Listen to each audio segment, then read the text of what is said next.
கணினி வழியாக நடைபெற்ற அரசு உதவி வழக்கறிஞர் தேர்வு ரத்து செய்யப்படுவதாக தமிழ்நாடு அரசு பணியாளர் தேர்வாணையம் அறிவித்துள்ளது. மறுதேர்வு பிப்ரவரி 22ஆம் தேதி நடைபெறும் என அறிவிப்பு வெளியாகியுள்ளது. அரசு உதவி வழக்கறிஞர் பதவிக்கு கணினி வழி தேர்வு கடந்த 14ஆம் தேதி நடைபெற்றது. சில தேர்வு மையங்களில் ஏற்பட்ட தொழில்நுட்ப கோளாறுகளில் சில தேர்வர்களால் தேர்வை முழுமையாக முடிக்க இயலவில்லை. இதைத் தொடர்ந்து தேர்வர்களிடமிருந்து மறுதேர்வு நடத்த கோரிக்கைகள் பெறப்பட்டன.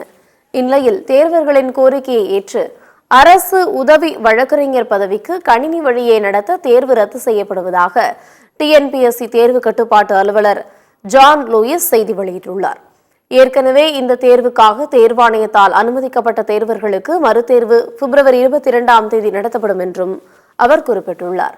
கணினி வழிக்கு பதிலாக OMR முறையில் தேர்வாணையத்தால் நடத்தப்படும் எனவும் ஏற்கனவே அனுமதிக்கப்பட்ட தேர்வர்களுக்கு மட்டும் மறுதேர்வுக்கான நுழைவுச்சீட்டு டிஎன்பிஎஸ்சி இணையதளத்தில் வெளியிடப்படும் என்றும் கூறப்பட்டுள்ளது.